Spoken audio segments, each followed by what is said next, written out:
What will the future of healthcare look like with AI?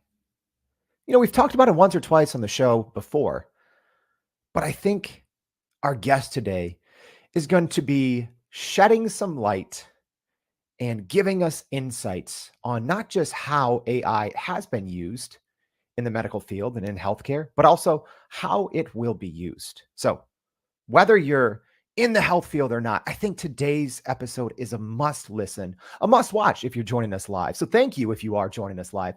My name's Jordan Wilson, and I'm the host. This is Everyday AI. This is a daily live stream podcast and free daily newsletter helping everyday people keep up with what's going on in the world of AI because there's so much. So this isn't just the news. This isn't just a conversation. It's what we can take away from it. It's how we can leverage it and how we can grow our companies and grow our careers.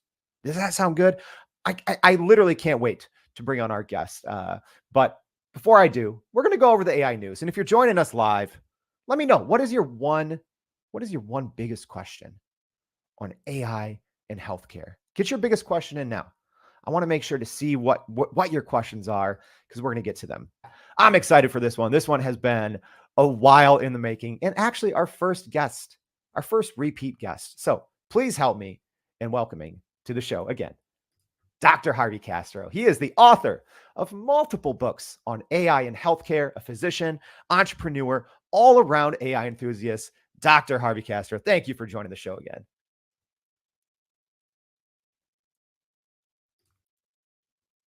Oh, wait. I think we have a little technical issue here. I got it. No, I Here we got it, go. buddy. Look Sorry. at that. I just want to say thank you, everybody. It's awesome to be back. I love this show. I love everything that you're doing. So let's do it. And Harvey brings the party because whenever he's on the show, people come. They want to watch, they want to listen. So welcome if you're in Harvey's network. Thank you for joining us. And as a reminder, if you're on the listening on the podcast later, always check the show notes and check the show notes in the comments today. A lot of other resources, but you can also come in and join the conversation. If you're listening on Spotify, Apple, come ask Dr. Harvey a question. So let's start at the top.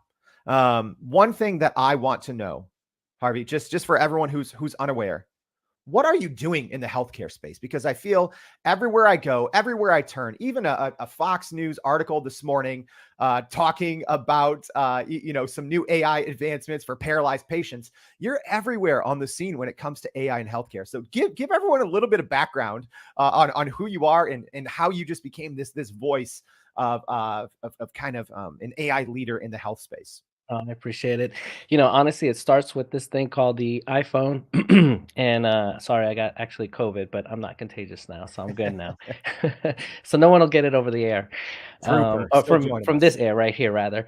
Anyway, it starts with the iPhone. Basically, I was coding a patient, and it was iPhone 1, and at the time, the nurse got this big textbook. I said, "Hey, we need to start this epi drip. We need to do this other drip." And she's like, "Let me verify these doses." And literally, she got a textbook, started thumbing through it, and then got the medicine. And I thought back then, I was like, "Gosh, there's got to be a better way." So I taught myself how to program. I created the first IV Meds app. It went viral.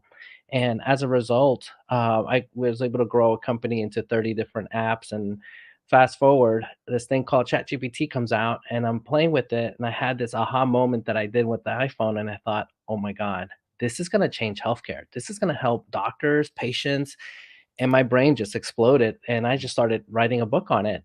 And I'll never forget, it was December 2022, and my wife comes into the office and says, like, "What are you doing all day? Like, you're like obsessed, and what is this Chat GPT thing?" And I was like, "Oh honey, this is going to change the world." She's like, "No one's going to read your book. No one knows what Chat GPT is. Doctors are going to laugh. Like, don't waste your time." And I'm like, no, even if I sell this book and it's one person, I don't care. At least get the word out.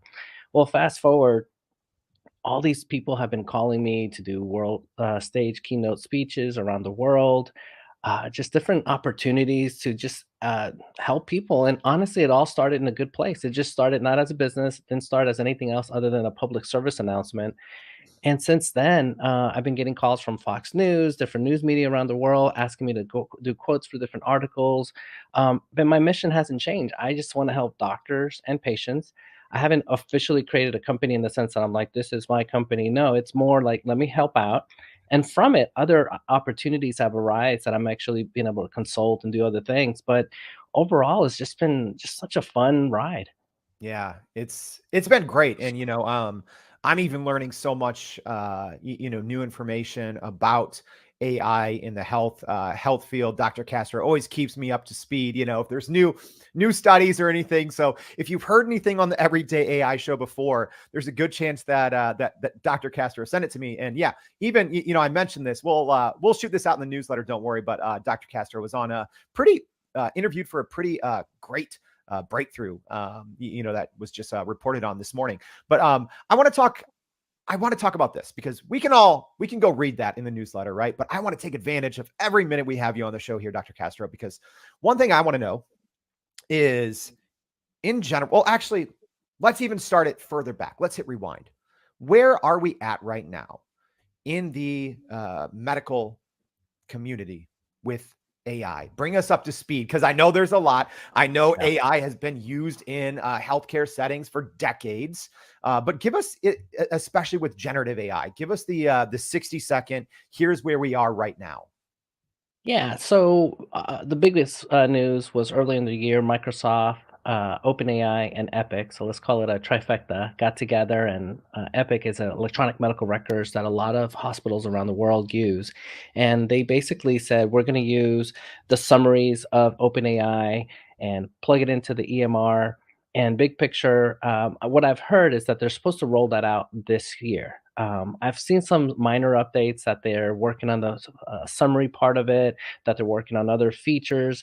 I personally haven't seen it because I'm not working at an Epic place, but I know this article right here will show it from April. But then there was, I think, an update in August, which will be good.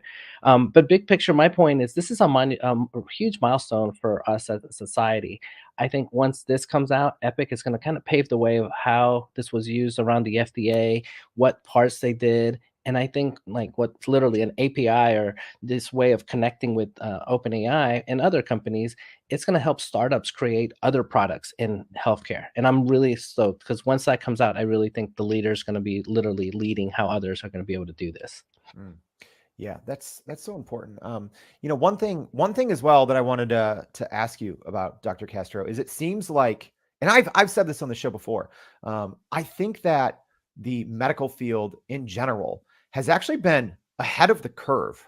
And they have for a long time when it comes to advancements in AI. So using deep learning, machine learning to discover new drugs, new proteins, right? Yeah. New, potentially early detection for diseases. So that piece is not new in the medical space. But where do you see kind of, when we see those positive developments over the last couple of years, where do you see it going from here? It seems like in the medical field, there is a lot of positive momentum around the use of AI, but where do you see it going in the next couple of years? That's a good one. And I pause and think because, healthcare in general is very traditional. People don't want to like, they don't like change. They don't, especially, I'm going to call out all the doctors like myself, tend to be set in their ways. And so now you have the new kid on the block and it's AI. And there's some turf wars in the sense that some doctors are like, no, I'm not going to let this replace me. Or no, this is not smarter than me. I've been doing this for 30 years and no. And so there is like this paradigm shift. And I think this, I'll bring in my first prop based on your news from Meta. Um, these are my Ray-Bans, and Oh, these are you the got ones them. Let's that go. these are the ones from the last generation. So Okay. I haven't got the next generation, but they look exactly like it. So the reason I'm wearing them is it looks exactly like the next one, and I am going to order the next ones. But it has a little button here I can videotape. The future will have augmented reality, and so I know I look silly wearing them in the doctor's office, but if I was your doctor and wearing them, and I explain, now I could possibly see in front of me your medical record. I could look at your X-rays. Where the future is and where I'm wearing these is to explain. Imagine I'm discharging you. Imagine you have some disease that you've never heard of, and I'm going over it. How cool would it be if I gave you a pair of glasses, obviously sanitized and all that, and I put them on you, and then together we're seeing the same thing. we're walking through your disease process. I'm pausing, I'm turning it, I'm explaining it to you. And it's almost like this video where you're like, oh, now I see why I need to take my medicines for my heart Mm. med. Now I see why my diabetes is this way. Oh my gosh, now I realize why he gets upset when my sugar is so high. And so I think this is going to be the future. Now, the other prop, and I'm joking here, it's going to be the iPhone. And not just the iPhone, just the mobile device.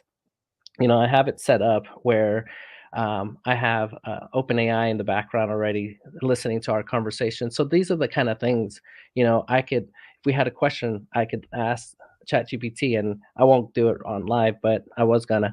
But my point is, these kind of tools, it's going to augment me. It's going to Mm. augment you.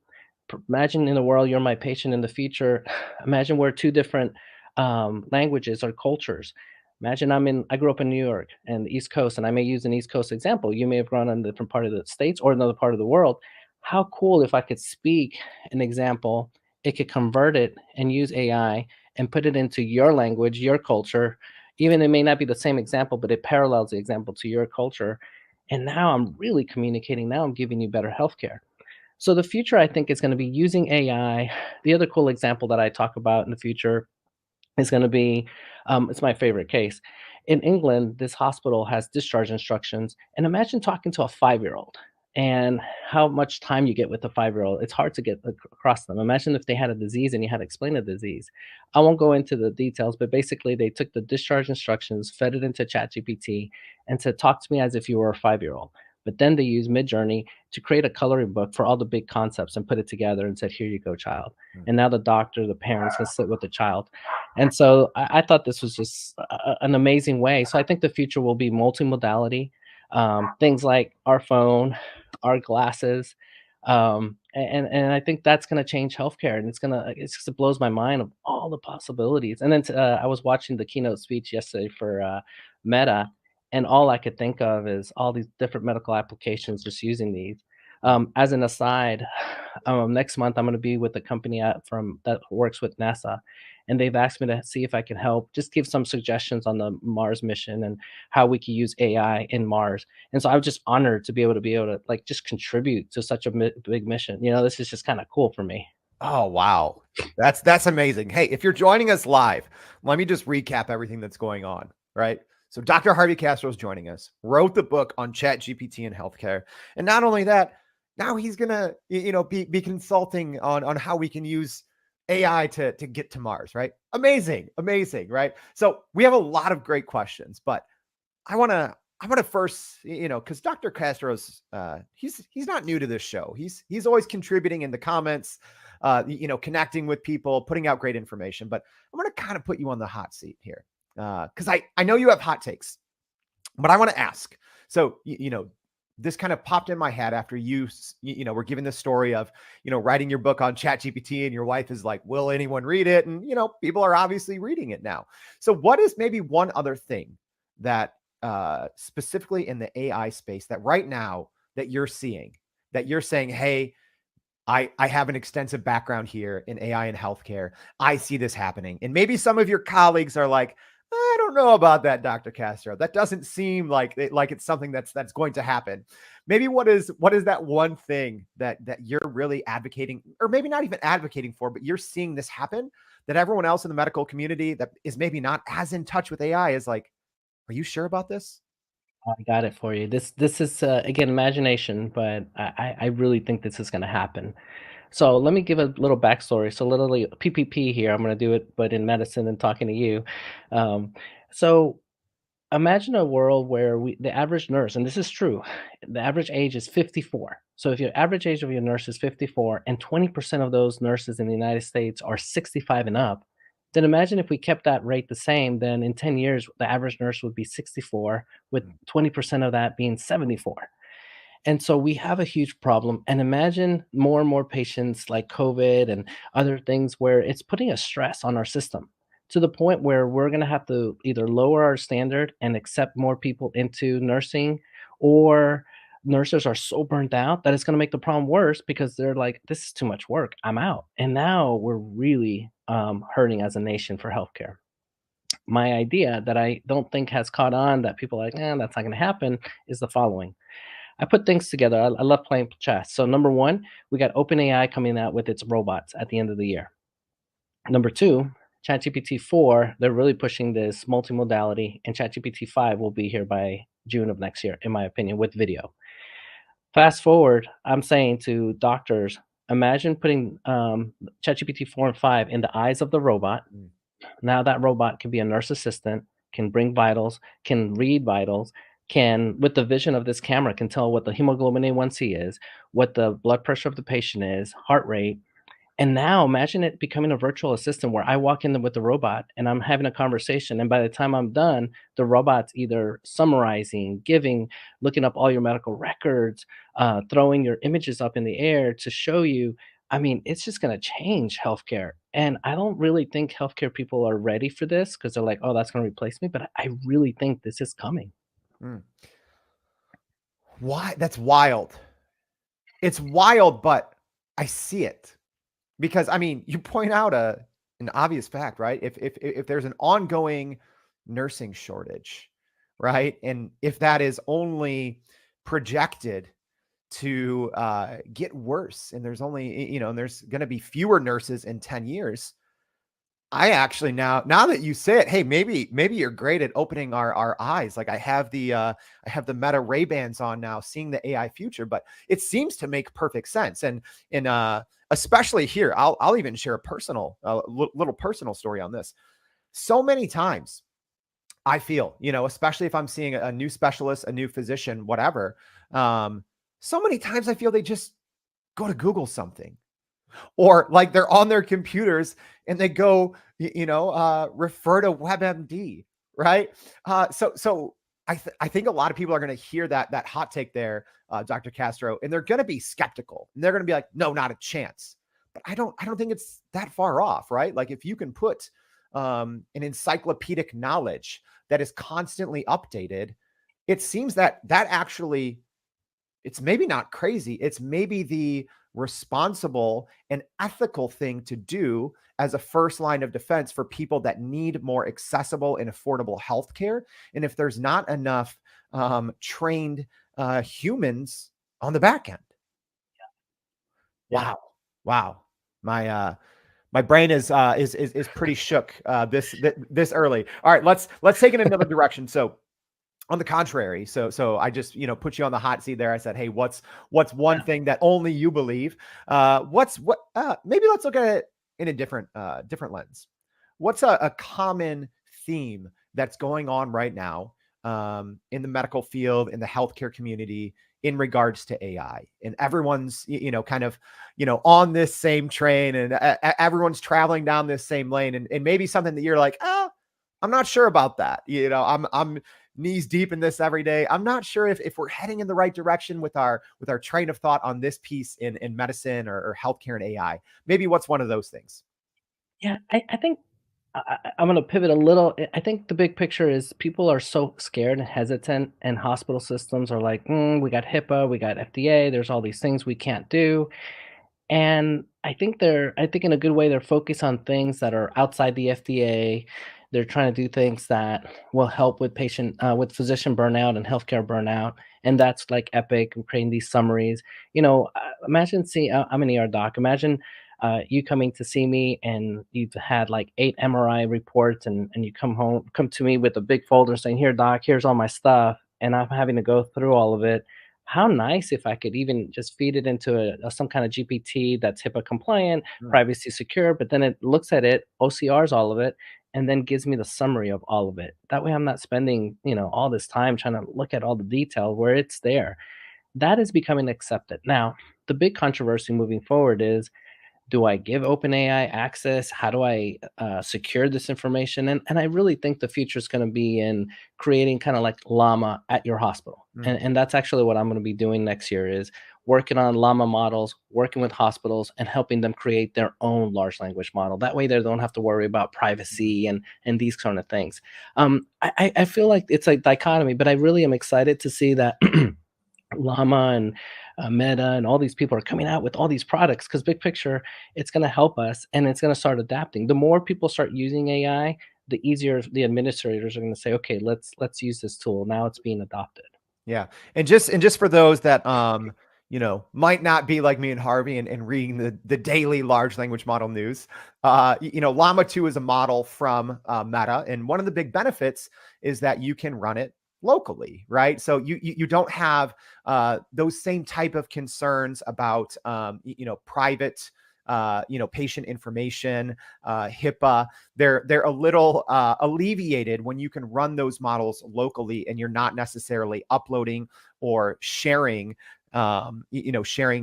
sensitive patient data, which is actually a great transition to Woozy's. So Woozy, thank you for joining us. Thanks for the question. So he's saying, what is the biggest challenge in getting AI into healthcare in terms of HIPAA? Because I'm also thinking here, Dr. Castro, because we have all of these trusted platforms, Epic, like we have all these electronic medical record systems that we upload all of the information into without second thought.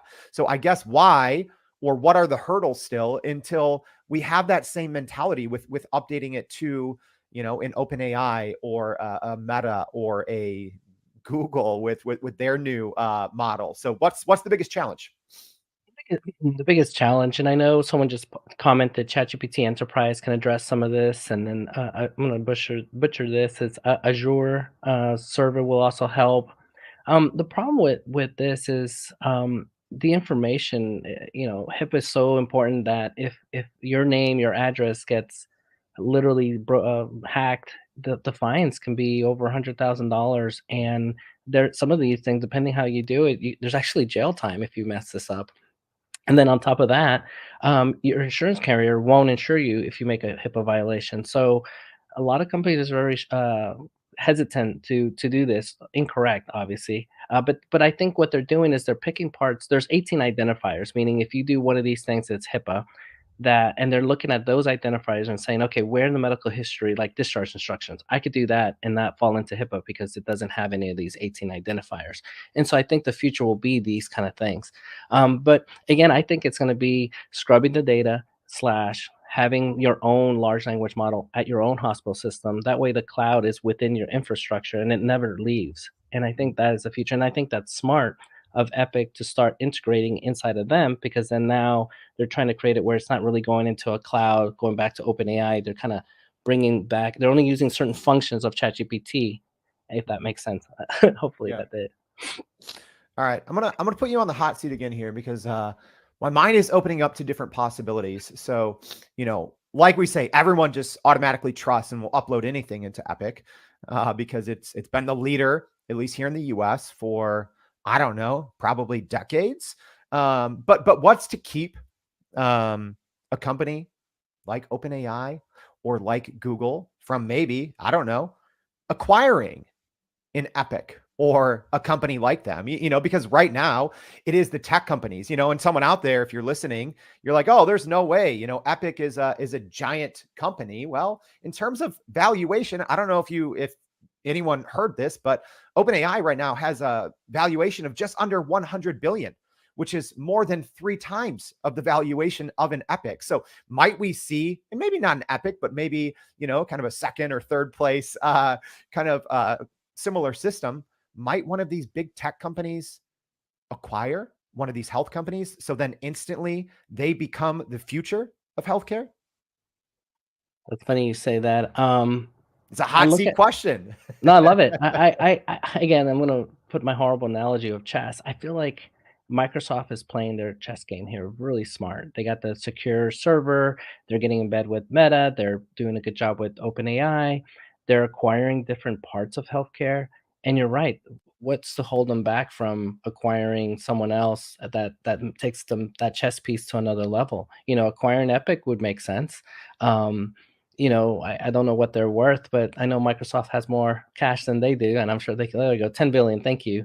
And so I'm sure that could be pulled off. And then the other thing, technology moves so fast that if Microsoft, I know they really wouldn't, but in a way they could support another startup that could be the next Epic that would be better in using this technology. Technology can trump Epic. Epic is not a nice software. I hate it personally. So I think it'd be taken over easily. Yeah, there we go. And I think, yeah, I just did a little search. It looks like the last valuation most recently was about 32 billion, but still. Okay, so let's talk this.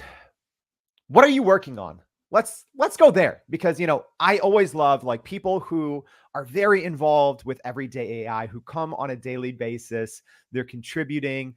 I'd love to give them a platform. So tell people, what are you working on, because apparently you're helping advise for a company related to NASA on AI and medical space. But what other projects are you just excited about right now, or even other releases from other AI companies? Like, what are you looking forward to working on in the next couple of months, being someone that is so ingrained in AI in the health space? Yeah, there's two things that are really kind of dear to my heart, and it's kind of weird, but I'll explain. One is I literally clone my own voice, and it's called the GPT podcast. And all I do is I find fun articles like AI in healthcare. I feed it into ChatGPT. It creates a fake conversation between my business partner and I. We both use our clone voices, and then we look at the manuscript, and if it looks good, then we push it out, and it sounds very natural. And I think it's cool. We're actually going to come out with a SaaS model for anybody else to do the similar thing.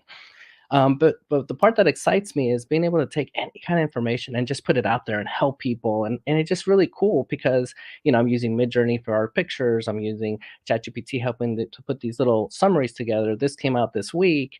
And it's just really cool, my way of doing things. I'm so busy, but yet I can still have a voice. Yeah. Maybe a clone voice, but I still have a voice. The other thing that is kind of cool is I love just figuring out how can I take a AI and apply it to what I do.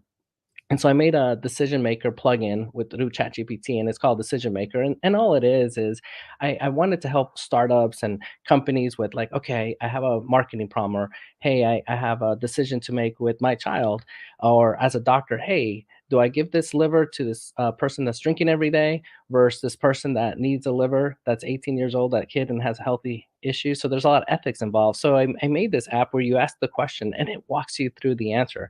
And thanks for featuring me this week, Jordan. That was cool on your YouTube. So that's I know that was this week, so I appreciate it. So Yeah. so those are the kind of things. At the end of the day, that's what makes me excited. It's more about helping others get them to another level, but just using the tools that are out there to do something new. Love it. Love it. Yeah. So many fun and exciting projects that Dr. Castro is working on. And make sure to check out the newsletter today as well, because we'll be sharing a lot of those. Because, yeah. Oh, gosh. We didn't even get into that. But, Dr. Castro has put together some literally fantastic resources, especially if you are in the medical field, on different even chat GPT resources. He put together a great cheat sheet. So go to youreverydayai.com, sign up for the newsletter. We're going to be putting all that out. Another question here from Peter. Peter, thank you for joining us. So Peter's asking, do you think that an LLM can have an impact on other LLM in the healthcare response to the user? I think I fully understand the question there. I'll leave it up to you to interpret the answer, because we could go in a lot of different directions with that one.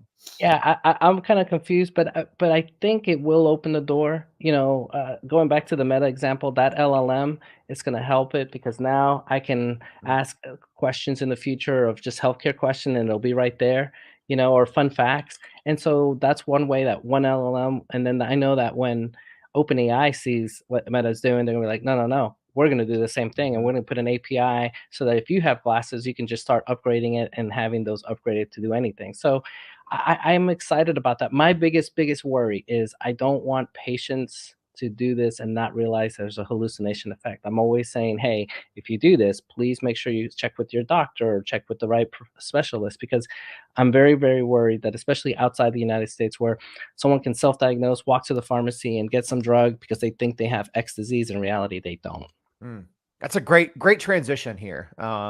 Promise I didn't tee that one up, but Mike, thank you for the question. Mike is asking, what are the cautions for non-medical people seeking self-diagnosis on ChatGPT?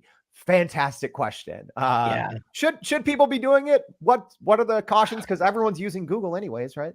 Yeah, and I'm old enough to say I remember the days of Dr. Google when it first came out, and people would show up with these papers and like, look, Dr. Google told me all this, and I remember my attendings and my boss hating it. Here's the truth. I'm going to caution you with check your references. The best reference is going to be a healthcare provider. For liability and legal reasons, I would say don't do it, just because even if it's a 1% chance of hallucination, that's a lot given your health. It's not like we're picking a good stock or bad stock, and worst comes to worst, we lose money. Here is your health, and that's worth gold. And so that's why I'm very, very cautious. I'm easy talking to doctors because I'm like, look, here's the tool, here's the good, the bad, but ultimately you're a doctor and you have medical training and you know what's right or wrong. My worry with ChatGPT with patients is that it can help, but it's so convincing that if you're not medically trained, it could say a half truth and half false, and then you're like, "Oh, this is good. I'm gonna go with it," and ends up not and may hurt you. And so Mm. I'm more worried about that. Yeah, no, that's a that's a great concern. Um, okay, I could keep going on that one, but another great question, and make sure to get your questions in now. I can't keep Dr. Castro for 4 hours, but I think we can get at least one or two more questions. So get them in now. Great question here from Dr. Bill Koslowski. Hopefully, I got that right.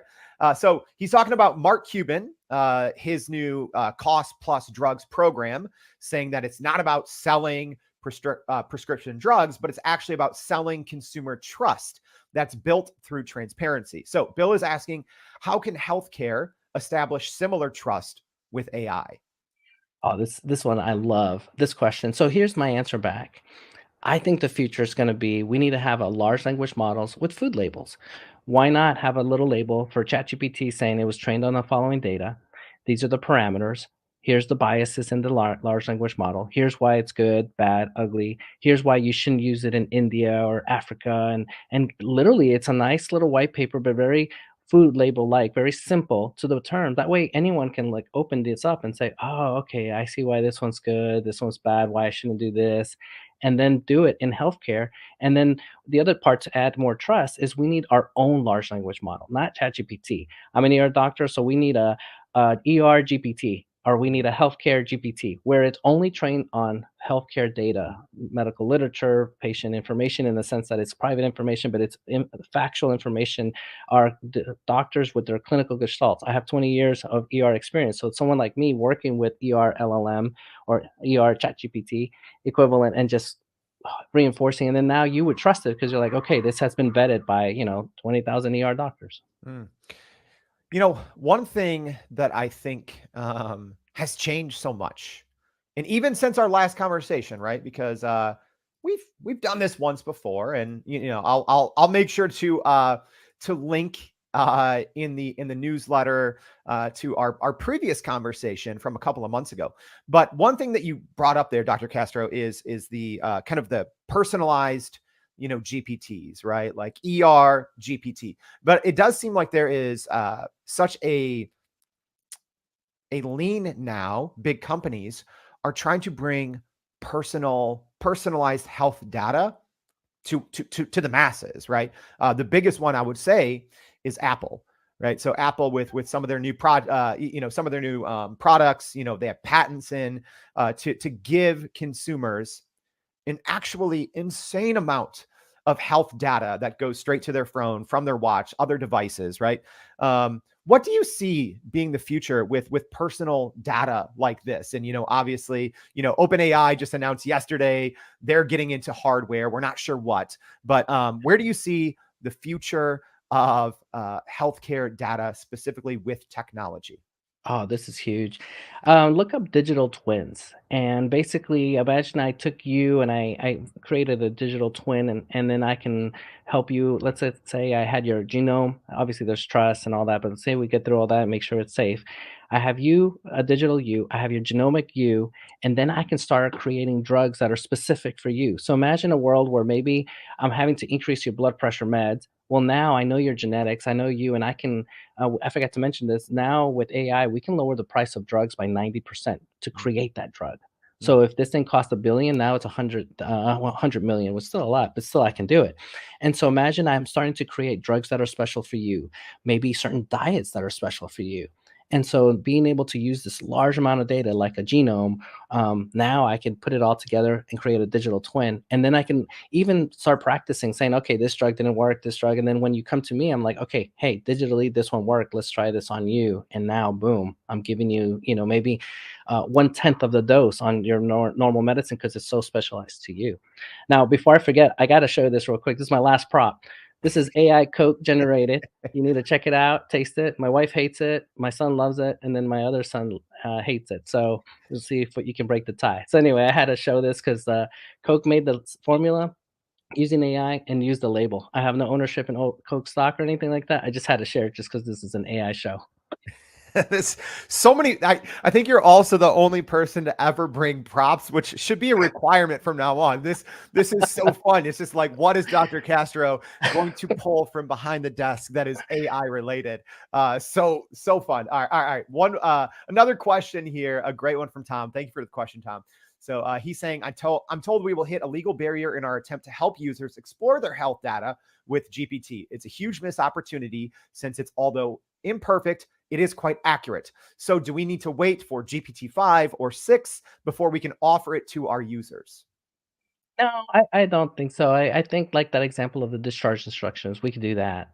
There's other stuff that I'm helping companies with that we should be able to do. Um, the answer is, and I know this is going to sound weird, but there are. I think the future will hold some people doing waivers, saying, you know what, pros versus con. I'm gonna sign this off. I'm fine with the risk, and I want this done. Um, the last little weird ethical thing that I say is I predict that we're going to start seeing crazy cool healthcare applications in Africa before we see them in the US Mm. because of this politics and legal and lobbyist groups and all this saying, no, no, no, we're not going to do this. And then other countries that are risk versus benefits that are a little different, they're going to say, oh no, we got parts of our country that have no healthcare. We're going to use Elon Musk satellite. We're going to bring some computers, get some PAs, and we're going to give healthcare to the masses because that's the only way we can. And people are going to be like, no, that's not going to happen. I predict that will happen. Oh wow. It seems like an obvious fit, right? Like for other areas in the world that don't have access to medicine, and here we have access to medicine. Like we have access to technology, so that does seem like a pretty natural fit there. Another question here from Babar. Thank you for joining us. Saying, Dr. Castro, how do you see AI playing a role in resource limited settings? So kind of like what we were just talking about. But here's a great one: places where even the use of electronic record systems are not in place. Yeah, that's a good question. I think I love old school. I think it's a balance of that human plus AI putting together, but I don't think we're far from that day. You mentioned it. Apple already has a 34 million parameter large language model in their phone. I predict that the memory will go up and the size of these large models are going to start training them to be smaller. And so I really think it's just going to become an efficiency thing. And here's the thing, for healthcare, you don't need ChatGPT, whatever, 2 trillion parameters. You might be able to get away with that Llama, and Llama has 3 models. Their smallest model might work for a lot of the things that you're already doing. It can create like a mini electronic medical record that's already on your phone. So this thing is really gonna change things. Yeah, that's something that unless you're following AI very closely, I don't know if people really understand the implications of having a large language model on your device, right? So that means you don't need to upload any data to the internet. You don't need to even send information to an OpenAI, a Google, a Microsoft, right? It's all happening. It's all processing on your phone. And Microsoft just announced this, with their new Surface hardware being able to run a large language model locally. So yeah, like how might that? And obviously we don't know. Well, maybe you do, but it's brand new. It's running a large language model locally on a device is very new.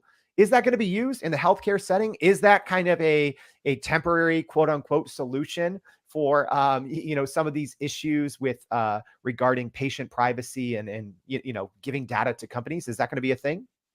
Yeah, I wanna explore that for a second.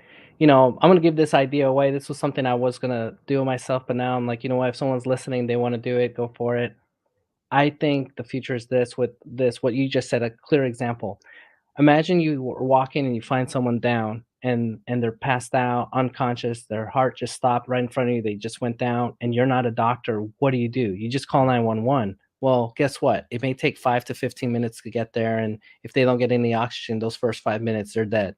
What if your phone had already the large language model of CPR and everything on there, and now with augmented reality, you're showing the patient and it's telling you, "Hey, CPR is like this, and then someone can be holding the phone, or you can be doing it, and it's kind of walking you through. And now you're giving CPR. Now you're giving that first CPR, and if the latest technology changes, now the phone already has it in built in it.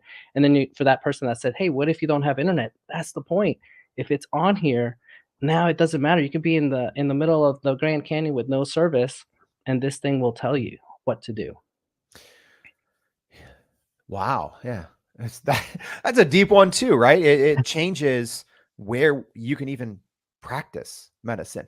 Something I'm curious about because maybe I'm in the minority here, but I don't care what my healthcare provider does with my data, if I'm being honest. And yeah, maybe I'm in the minority, but I would, in theory, waive my right and say, yes, upload my medical charts, upload this, upload that.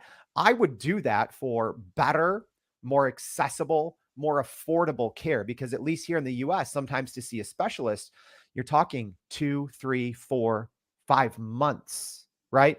Do you ever see that being an option, or might there be a large company that shakes up the healthcare system and they're like, hey, come in here, you opt in. Yeah, we give all of your data to these large language models or whatever, but on the flip side, you're going to get way faster, way more accessible care. Is that an option, or is that way too far fetched?